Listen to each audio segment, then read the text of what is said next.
न खौफ न मंजिल की फिक्र, अपने ही धुन में चला चल हम सफर।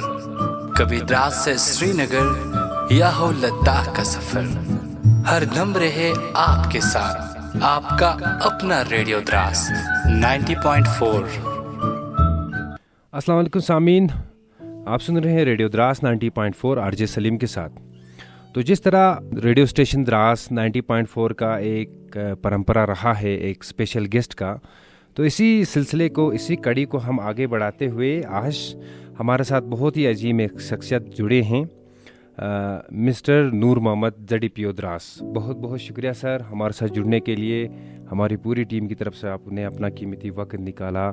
नूर मोहम्मद साहब, आप पता है ZDPO Dras zonal physical officer Dras हैं और अभी रिसेंटली काम कर रहे हैं। साथ ही साथ बहुत सारे अपने ख़दमात जो हैं अंजाम दिए हैं हमें एज ए सपोर्ट्स की बात करें तो सबसे पहले एक बार आपका वेलकम करते हैं सर।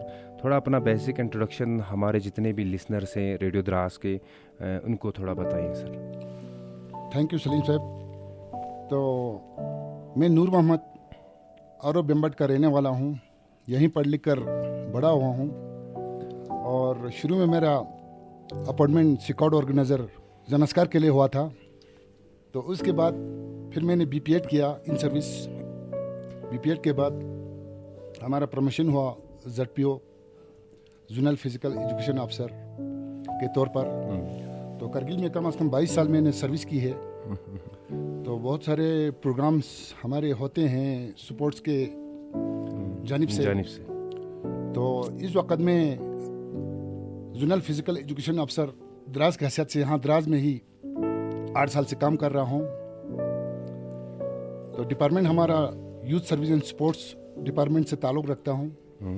स्पोर्ट्स एक बहुत इम्पोर्टेंट चीज़ है सर, मैं आपको बता दूँ, क्योंकि जैसे हम 4 साल का जब चाइल्ड होता है, बच्चा होता है, उसको जब स्कूल में एंट्री करता है, दाखिला लेने के बाद उनको कुछ भी मालूम नहीं होता है सर। तो हमारे फिज़िकल एजुकेशन टीचर्स है, उनको हर तरह का हमने ट्रेनिंग दे रखा है, क्योंकि होता भी हमारे BPED होता है, MPED होता है। तो उनमें जो है एक बच्चे की तरबियत शुरू से उसको किस तरह से देना है, यहाँ तक कि फुल एक डॉक्टरी का ट्रेनिंग भी दिया जाता है सर। जैसे कि बहुत सारे इलाज भी जो है एक PT कर सकता है। बिल्कुल, क्योंकि दौरान ट्रेनिंग जो है उनको पूरा किस तरह से अगर कहीं फ्रैक्चर हो गया उसको ट्रीटमेंट करना है, लिफ्टिंग किस तरह से करना है, कहाँ मतलब अस्पताल तक किस तरह से लेना है, वोमिटिंग हो गया तो किस तरह से उसके साथ ट्रीट करना है, दौरान मैच अगर उनको कुछ प्रॉब्लम हो गया तो उनको कौन सी चीज़ खिलाना है, ये सब चीज़ें जो है हमारे फिजिकल में हो जाता है, पूरा ट्रेनिंग मिलता है सर। ये तो है ना सर, एजुकेशन के साथ साथ स्पोर्ट्स में भी आपका अपना एक ही होना चाहिए, 100% होना चाहिए। बिल्कुल होना चाहिए। तो कहीं ना कहीं सर हम बात करें अगर विंटर गेम्स की, लद्दाख को जब हम देखते हैं, द्रास को देखते हैं, तो आने वाले टाइम में द्रास या हम लद्दाख की बात करें, जब से UT हुआ है तब से खासकर विंटर गेम्स में काफ़ी ज़्यादा प्रमोशन मिल चुका है और काफ़ी ज़्यादा फोकस कर रही है UT टूरिज़म या UT supports and winter games वगैरह, बहुत सारे लोग काम कर रहे हैं। तो इसको कैसे देखते हैं सर, खासकर विंटर गेम्स के हवाले से? ये बहुत अच्छा इंपॉर्टेंट सवाल आपने किया सर।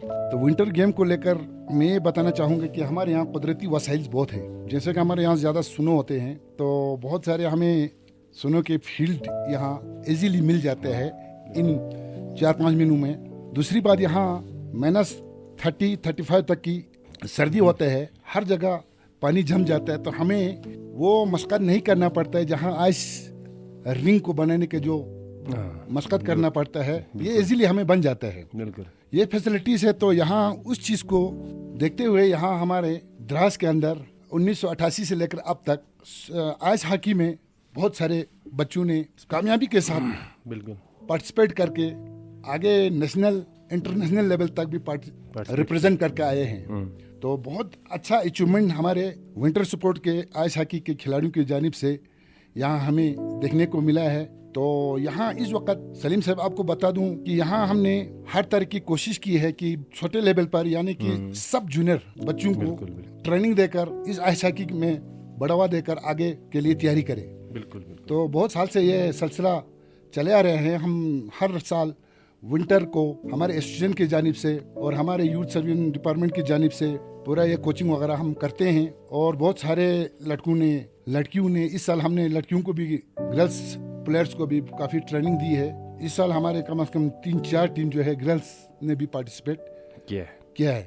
तो बहुत एक अच्छा मतलब ये बना है, माहौल बना है इस वक्त विंटर स्पोर्ट्स को लेकर। और इसके साथ साथ जैसे कि आप देख रहे हैं कि हमारे लखतंग में जो है बहुत सारे बच्चे जो है ना सुनो सिकी का प्रैक्टिस करते हैं और बहुत सारे सुनो सिकी में काफ़ी आगे तक पार्टिसिपेट भी किया है। तो यहाँ हमारे मनमन टॉप वहाँ भी एक अच्छा व्यू है सुनो सिकी के लिए, स्लोप से बहुत बढ़िया है, जिसको हमने प्रपोज किया है विंटर स्पोर्ट्स एकेडमी के लिए, जिसमें सर गंडोला भी लगेगा, जैसे कि चीयर लिफ्टिंग हम कहते हैं। ये 2 फेज में बनेगा सर। तो ये इसका अभी लगभग सैंक्शन हुआ है, सिर्फ अप्रैल की जरूरत है। तो वहाँ मनमन टॉप तक एक फेज होगा, मनमन बेस तक एक फेज होगा, फिर उसके बाद टॉप तक एक फेज होगा। 2 फेज में होगा सर। ये 2 फेज इसलिए रखा है कि वहाँ बेस में जो है हमारा पूरा सेंट्रल हीटिंग का एक हॉस्टल बनेगा सर, बड़े लेवल का। और साथ ही वहाँ टूरिज्म के लिए जो है बहुत सारे क्वार्टर्स वगैरह भी होगा। तो साथ ही हमारे वहाँ याक शॉट और हॉरस शॉट वगैरह भी होगा, जिनको मतलब राइडिंग के लिए जो है ना आगे टॉप पर बहुत सारे टूरिस्ट शौकीन रखते हैं। तो उसके आगे भी बहुत खूबसूरत व्यूज है सर, जैसे कि हम लबर कहते हैं, वहाँ टूरिस्ट अगर चाहे तो जा सकते हैं। तो ये एक बहुत बड़ा प्रपोजल बिल्कुल बना कर रखा है सर। आने वाले इन फ्यूचर इंशाल्लाह ये सब देखने को मिलेगा। Thank you sir. तो सामीन, यहाँ लेते हैं छोटा सा वक्फे के बाद फिर हम मिलेंगे, फिर हम इस गुफ्तगू को आगे स्टार्ट करेंगे। आज हमारे साथ स्पेशल गेस्ट हैं मिस्टर नूर मोहम्मद, ZEPO द्रास। न खौफ न मंजिल की फिक्र, अपने ही धुन में चला चल हम सफर। कभी द्रास से श्रीनगर या हो लद्दाख का सफर, हर दम रहे आपके साथ आपका अपना रेडियो द्रास 90.4। तो सामीन, आप सुन रहे हैं रेडियो द्रास 90.4 RJ सलीम के साथ। आज जो हमारा सेशन है, आपको पता है स्पेशल गेस्ट का, तो हमारे साथ आज गुफ्तगू में मौजूद हैं मिस्टर नूर Mohammad, ZEPO Dras.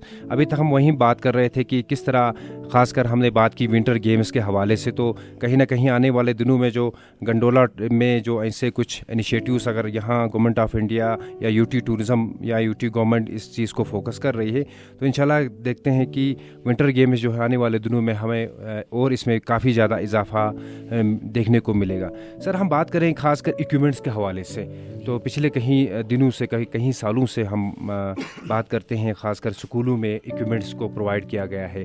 As well as हम इंफ्रास्ट्रक्चर को बात करें तो खासकर हमारे पास आइस हॉकी, जिनसे इंटरनेशनल लेवल के हमारे पास ग्राउंड से, सुनो हॉर्स पोलो के हमारे पास ग्राउंड से। तो क्या देखते हैं सर, आने वाले टाइम में क्या खासकर एक सपोर्ट्स जो मेन है उसके लिए क्या एक और भी ऐसे अपॉर्चुनिटीज़ खुलेंगे? ये सही बात है कि बहुत ज़्यादा ही अपॉर्चुनिटीज हमारे लिए इस वक्त मिल रहे हैं और आगे आने इन फ्यूचर जो है बहुत एक अच्छा इंफ्रास्ट्रक्चर आपको देखने को मिलेगा। बिल्कुल। हमारे द्रास में पहली बार international level ice hockey ground task force के थ्रू 2.5 करोड़ का पहले बन चुका था, और हारस पोलो का ग्राउंड इंटरनेशनल लेवल का वो भी टासक फ्रोस के मतलब थ्रो सिक्किम में जो है वो भी बनाया था सर, बहुत खूबसूरत बनाया था। लेकिन अब इस वक्त हमारे लद्दाख UT की जानिब से इनको बढ़ाने के लिए, इसको फिर मजीद डेवलपमेंट के लिए अब छल लग रहा है सर हमारे आइस हॉकी ग्राउंड को। ये अंडर कंस्ट्रक्शन है, तो साथ ही बहुत सारे प्रोविजन होगा वहाँ, बहुत सारे कमरे होंगे, क्योंकि पहले ये ओपन में था। तो बच्चों का कम से कम बैठने की जगह होगा, कैंटीन होगा, वहाँ मेडिकल फैसिलिटीज़ भी होगा और साथ ही चेंज रूम भी होगा। इसी तरह से हारस पोलो स्टेडियम में सर इस वक्त हमारे वहाँ पेवेलियन साइड में जो डेवलपमेंट हो रहा है उसमें भी एक अच्छा मतलब VIP पेवेलियन होगा सर, जो शीशा लगा होगा चारों तरफ, और उसी के साथ साथ ही बाकी तमाशाबीन के लिए भी खूबसूरत पेवेलियन बन रहा है।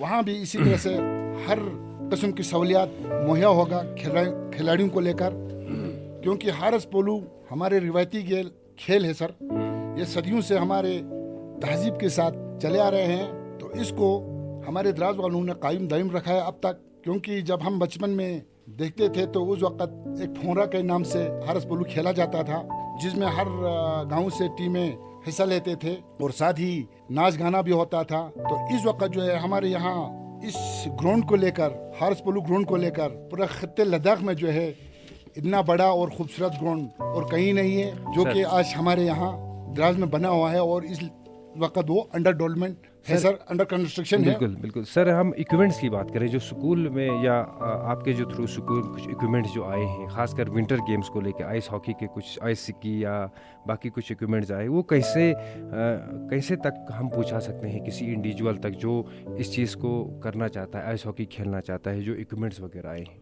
ठीक है सर, हमारे पास इस वक्त जो है आइस हॉकी के पूरा फुल इक्विपमेंट कोई 60-70 पियर्स पूछा हुआ है, मस्जिद भी पूछने वाले बहुत सारे परचेज किए हुए हैं। तो ये इस तरह है सर, जो भी शौकीन अगर खेलना चाहता है, सीखना चाहता है, हम एक बेसिक गेम रखते हैं सर, उस गेम में उनको एंट्री करना है, दाखिला लेना है। अच्छा, बाकी उस तरह से भी नहीं मिलेगा? इंडिविजुअल भी अगर कोई मतलब ज़्यादा शौक रखता है, उसके पास रिंग का ये प्रोविजन है नज़दीक में, बिल्कुल वो हमसे रब्ता कर सकते हैं। हम उनको 2-3 महीने के लिए ये इशू कर सकते हैं इंडिविजुअल का, अगर कोई शौक रखता है तो। साथ ही ये 2-3 साल से हमारे यहाँ ये इक्विपमेंट्स पूछ रहे हैं सर। हमने रिक्वेशन दिया था, काफ़ी कोशिश किया, तो हमारे लद्दाख यूटी की जानिब से हमें ये सब सामान प्रोवाइड कर रहे हैं। तो इससे पहले हमारे इंडियन आर्मी की जानिब से सद्भावना के थ्रू भी यहाँ बहुत सारे खेल का टूर्नामेंट वगैरह होता था। तो इसमें आइस हॉकी को भी पर्टिकुलरली वो लोग ऑर्गेनाइज करते थे, हालांकि हम भी उनमें मदद करते थे उनका ऑर्गेनाइज करने में। तो उनकी जानिब से भी बहुत सारे हमारे टीमों को बहुत सारे आइस हॉकी के इक्विपमेंट प्रोवाइड किए हैं इंडियन आर्मी की जानिब से। आर्चरी का भी आर्मी की जानिब से बहुत सारे इक्विपमेंट्स उस वक्त प्रोवाइड किया था। अच्छा, अब इस वक्त हमारे पास भी आर्चरी का सामान पूछा हुआ है सर। हमने स्कूलों को इशू किया है, क्योंकि हमारा ज़्यादातर स्कूल के बच्चों के साथ हम रिलेटेड हैं, तो उनका ही हम इंटर स्कूल टूर्नामेंट वगैरह करते हैं। बिल्कुल। तो इंटर स्कूल के बाद हमारा जो है इंटर जोन टूर्नामेंट होता है सर। उसके बाद हर गेम में ये होता है कि हमारे यहाँ मतलब जैसे 45 गेम्स को का इसमें जो है हम लोग करते हैं सर, जैसे कि वॉलीबॉल, फुटबॉल, कबड्डी, आर्चरी। अभी आइस हॉकी को इंट्रोड्यूस नहीं किया है सर हमारे मतलब गेम में, हमारा अच्छा स्कूल गेम में। उसके बाद सर डिस्ट्रिक्ट लेवल का हमारा कंपटीशन होता है यहाँ। पहले डिविजनल लेवल का होता था, इस वक्त अब यूटी बनने के बाद वो खत्म हो गया सर। अब डिस्ट्रिक्ट के बाद सीधा हमने स्टेट खेल सकते हैं। तो जाते हैं हमारे बच्चे, बिल्कुल अपॉर्चुनिटी है। तो साथ ही ये स्टेट के बाद हमारा नेशनल गेम होता है सर। ठीक है सर, इंटर स्टेट के बाद। सर यही मेरा सवाल है, अगला ही सवाल है, अगर कोई बच्चा कैरियर के लेके चलेगा, अगर सपोर्ट्स, तो कितना बड़ा एक आने वाले टाइम में उसके लिए एक फ्यूचर रहेगा सर? कैसा उसके कैरियर के हवाले से अगर लेंगे तो? अगर सपोर्ट को लेकर कैरियर बनाना है तो एक अच्छा खिलाड़ी बनना होगा, उनको नेशनल लेवल तक खेलना होगा। अगर नेशनल लेवल का वो पार्टिसिपेंट या मतलब runner winner, first second third अगर होल्डर हो तो उसके लिए ज़्यादा प्रोविजन है सर। क्योंकि आप देख रहे हैं कि हमारे कॉलेजों में दाखिले के लिए जब उनका टेस्ट लिया जाता है तो उसमें ये काफ़ी सपोर्ट करता है sir. Zone level, district level और स्टेट लेवल का अगर उनके पास सर्टिफिकेट हो तो उनको अलग अलग मार्क मिलता है सर बच्चों को दाखिला के लिए। अगर कोई फाल नहीं हो रहा है, शॉर्टेज हो रहे हैं मतलब मार्क्स की वजह से वो वहाँ कामयाब नहीं हो रहा, तो उनको इंसेंटिव देता है सर, सपोर्ट इंसेंटिव मार्क्स मिलते हैं सपोर्ट सर्टिफिकेट के थ्रू। तो जो जोन लेवल का होगा उसका 5 नंबर मिलते हैं, मतलब स्कूल में, कॉलेज में दाखिला लेने के कॉलेज में जी। तो सर उसके बाद जो डिस्ट्रिक्ट लेवल का है उनका 7 नंबर मिलते हैं सर। बिल्कुल। जो स्टेट लेवल का है उसका 10 नंबर मिलते हैं सर। नेशनल का तो आपको पता ही है। तो इस तरह से आप ये जो नेशनल में कहीं रनर विनर या फर्स्ट सेकंड थर्ड होल्डर्स अगर कहीं प्लेयर हो तो उसके लिए एक रिजर्वेशन है सर, सर्विस के लिए। अच्छा। सर्विस में भी इसका रिजर्वेशन होता है, सपोर्ट कोटा। सपोर्ट कोटा 2% है सर। सपोर्ट कोटा का रिजर्वेशन हमारे यहाँ यूटी लद्दाख में भी है, हर जगह 2% का कोटा है सर, लेकिन उसको अप्लाई करना है। अच्छा। और वो प्रोड्यूस करना है तो उसको इस तरह से सर्विस मिल सकता है, लेकिन क्वालिफिकेशन हो। अच्छा। तो बहुत फायदा है सर। बिल्कुल। मतलब इसका हर जगह सपोर्ट कोटे का सीट होता है सर, जैसे कि कॉलेजों में हो, यूनिवर्सिटी में हो, जॉब में हो, कहीं भी आपको पूरा इसका फायदा मिलेगा सर, बेनिफिट मिलेगा। बिल्कुल बिल्कुल। कैरियर जो है बिल्कुल ब्राइट है सर। अगर एक प्लेयर के लिए अच्छा खेला तो बहुत ब्राइट फ्यूचर है। तो सामीन, आप सुन रहे हैं रेडियो द्रास 90.4। यहाँ लेते हैं छोटा सा एक वक्फा। वक्फे के बाद फिर हम बात करेंगे हमारे जो आज स्पेशल गेस्ट हैं मिस्टर नूर मोहम्मद। आप सुनते रहिए रेडियो द्रास 90.4, दिल की धड़कन। अपने ही धुन में चला चल हम सफर। कभी द्रास से श्रीनगर या हो लद्दाख का सफर, हर दम रहे आपके साथ आपका अपना रेडियो द्रास 90.4।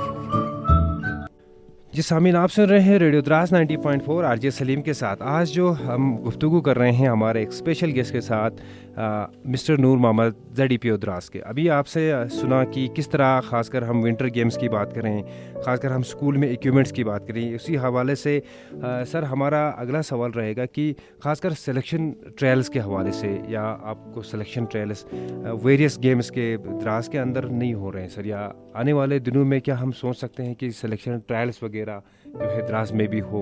और ख़ासकर काफ़ी लोगों का एक सवाल ये भी आया है सर कि इंडोर गेम का हमारे लिए इतना कोई स्कोप नहीं है, काफ़ी ज़्यादा इंडोर गेम से हम टच नहीं है, तो उसके लिए क्या आपके डिपार्टमेंट की तरफ से या कंसर्न्स को क्या है मैसेज? ये अच्छा फरमाया आपने सर। ऐसा है कि देखो, सबसे पहले हमारे यहाँ इंटर मुरल टूर्नामेंट एक होता है स्कूल में, सिर्फ अपनी स्कूल में। अच्छा। स्कूल के कंपाउंड में, जैसे कि हाई स्कूल है, मिडिल स्कूल है, तो उनका अपने स्कूल के बच्चों के दरमियान एक कंपटीशन होता है, उसको इंटर मुरल कहते हैं। फिर उसी में से सिलेक्शन करके इंटर स्कूल के लिए वो लोग सिलेक्ट करते हैं सर। फिर जब इंटर स्कूल टूर्नामेंट यहाँ जब हो जाता है, इंटर स्कूल जोन लेवल का यहाँ हो जाता है, तो उसके बाद हम लोग जो है उसी टूर्नामेंट में जो है बच्चों का सिलेक्शन करते हैं सर। उनके टैलेंट के हिसाब से उसी टूर्नामेंट में सिलेक्ट करके वो सिलेक्ट करके रखते हैं। फिर जब हमें आगे भेजना होगा किसी भी गेम में, सिर्फ स्टूडेंट ये प्लेयर्स की बात कर रहा हूँ, तो जो भी हमने सिलेक्ट किया है उनको हम आगे भेजते हैं सर डिस्ट्रिक्ट लेवल पर। जब डिस्ट्रिक्ट लेवल पर भेजते हैं, उसके बाद डिस्ट्रिक्ट लेवल से आगे जाने के लिए डिस्ट्रिक्ट लेवल पर ही एक बहुत बड़ा ट्रायल रखता है सर, हर ब्लॉक का, हर सब डिवीजन का। फिर वो ट्रायल में सिलेक्शन करते हैं बच्चे, फिर आगे के लिए भेजते हैं सर। ये बात सही है कि हमारे नॉन स्टूडेंट्स जो यहाँ द्रास के हैं प्लेयर्स, जो उनका हमारे यहाँ कोई ट्रायल का सिस्टम अभी तक नहीं है सर, लेकिन होने वाला है। इसका प्रपोजल हमने भेजा है। तो हर गेम में हम लोग अपने लेवल का पूरा ट्रायल करते हैं, लेकिन डिस्ट्रिक्ट लेवल का हमारे यहाँ नहीं होता है। होना तो ज़रूरी चाहिए था कि यहाँ भी ट्रायल होना, लेकिन यहाँ नहीं हो पा रहे हैं डिस्ट्रिक्ट लेवल का। तो दूसरी बात रहा सर इंडोर स्टेडियम का। ये बात सही है कि यह 99 के बाद हमने एक रिक्वेशन दिया था कि द्रास के लिए, जिस वक़्त में यूथ सर्विस स्पोर्ट्स करगिल में काम करता था, तो उस वक़्त हमारा यहाँ बहुत सारे लीडरों ने बात किया, कुछ फंडिंग वगैरह जो है हमारे यहाँ डिस्ट्रिक्ट प्लान से आए हुए थे, तो कुछ 95 लाख रुपया हमारे यहाँ आए थे। उसके लिए कम्युनिटी बेसिस पर कोई काम करने के लिए कह रहा था, तो हमने उनसे मिलकर, फिर DC साहब भी था यहाँ, हम डगमाले में मीटिंग किया, तो हमने एक उनको सेशन दिया कि हमारे यहाँ अगर एक इंडोर स्टेडियम इसी फंड से बनाया जाए तो बहुत बेहतर रहेगा, क्योंकि हर कोई यूथ, हर कोई इससे फ़ायदा उठा सकता। तो ये उस वक्त बनाया था सर हमने वॉलीबॉल इंडोर स्टेडियम और बैडमिंटन, टीटी टेबल और मार्शल आर्ट के लिए। तो उस वक्त ये डिज़ाइन गलत हो गया, तो ये थोड़ा सा कंजेस्ट है। और ये सही बात है कि एक थोड़ा सा क्रैक हुआ है, एक बार क्लोप्स हो गया था, फिर हमने कुछ फंडिंग लाकर इसको तामीर किया था। तो ये नाकाफ़ी साबित हुआ इस वक्त के हिसाब से, इस आज के डिज़ाइन के हिसाब से ये बिल्कुल फेजिबल नहीं है सर। तो हमने इस पर बार बार जो है ना चिट्ठी लिखा है आला अफसरों को। तो इस वक्त यहाँ इसका DPR होने जा रहा है सर। इस साल इंशाल्लाह इसको डिसमेंटल करके फुल नया डिज़ाइन में, जो इंडोर स्टेडियम का मतलब शेप होता है, जो चीज़ मतलब उसमें प्रोविजन होता है, उन सबको पूरा करते हुए इस साल इंशाल्लाह नया कंस्ट्रक्शन होने।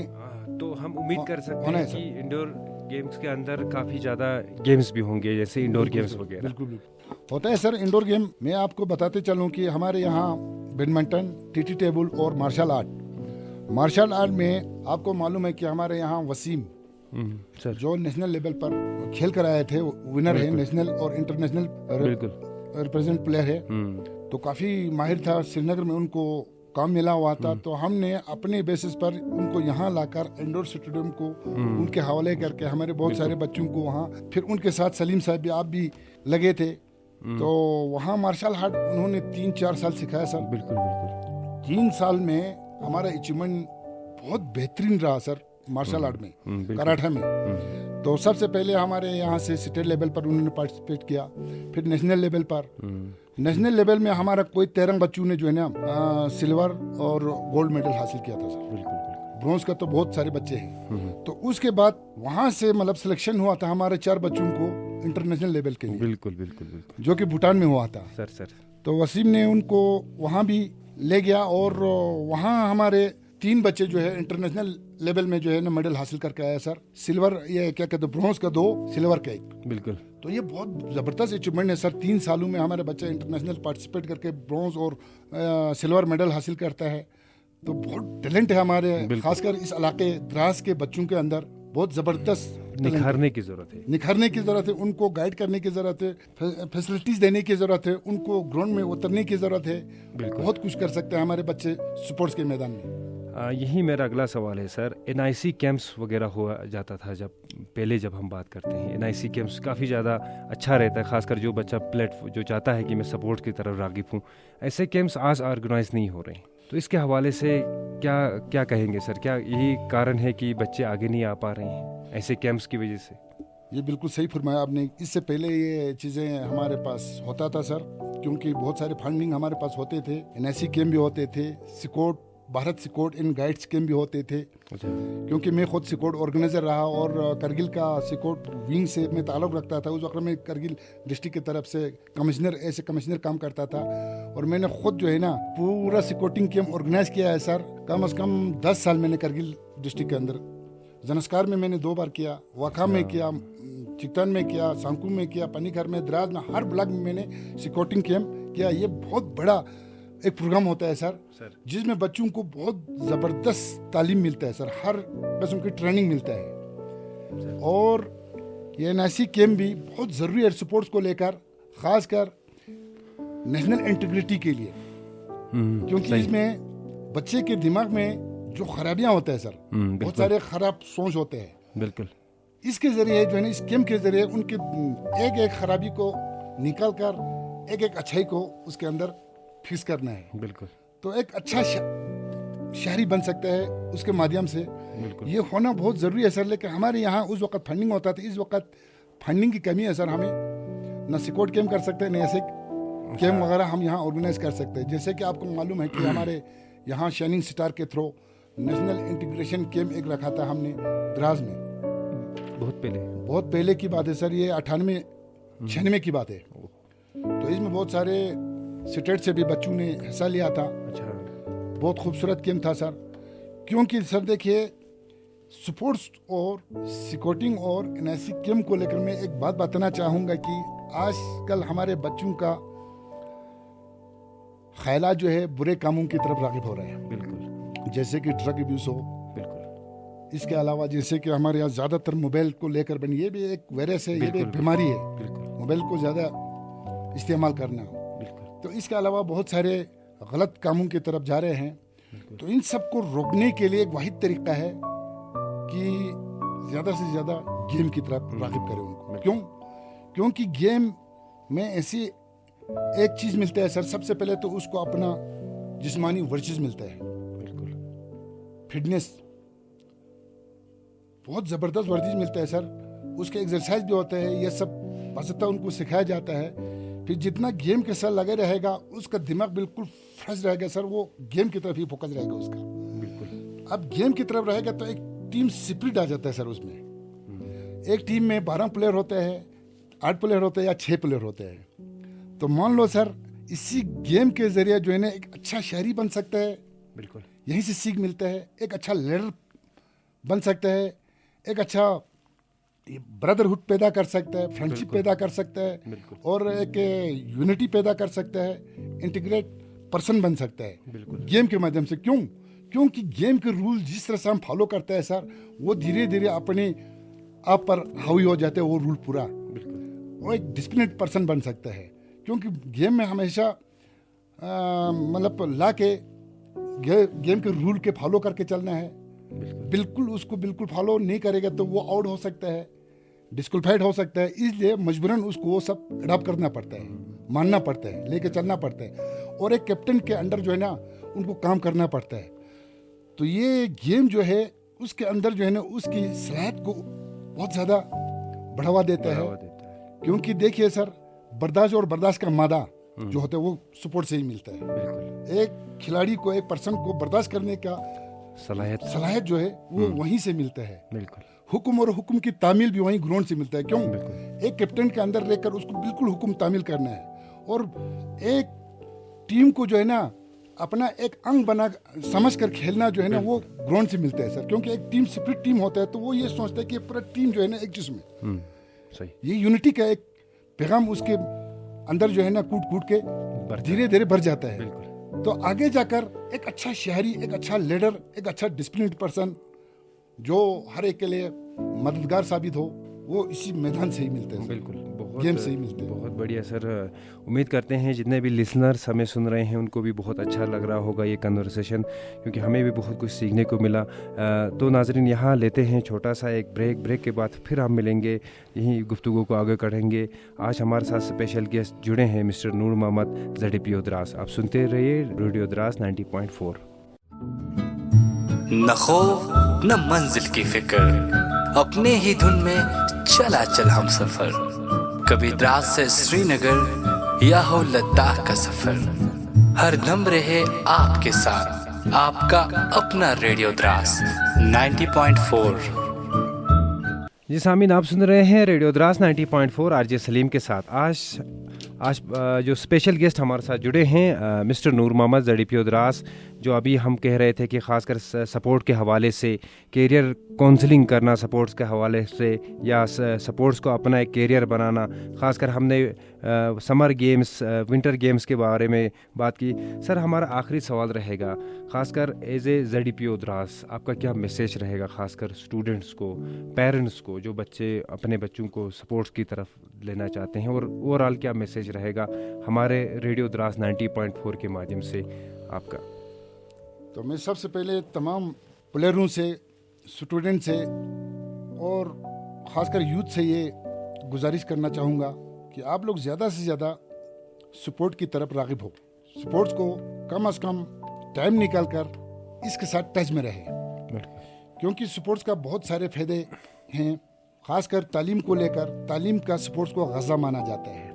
ये पार्ट है, स्पोर्ट्स तालीम का पार्ट है, क्योंकि इसमें एक रिक्रेशन भी मिलता है, जिसके ज़रिए बच्चा जब पढ़ के थक जाता है तो उसके दिमाग के ऊपर काफ़ी बोझ महसूस होता है। तो जब रिक्रेशनल गेम खेलेगा उसका थकावट दूर हो जाता है, मेंटली फिजिकली पूरा फिट हो जाता है, वो फिर से पढ़ने के लिए काबिल हो जाते हैं। जिसके पास सेहत हो तो उसका दिमाग, जिस्मानी सेहत हो तो उसका दिमाग भी सेहतमंद होता है। तो बच्चा आगे जो है ना काफ़ी अचीव कर सकते हैं तालीम के मैदान में भी। तो स्पोर्ट्स एक वाहिद तरीका है कि एजुकेशन को बढ़ावा देने के लिए।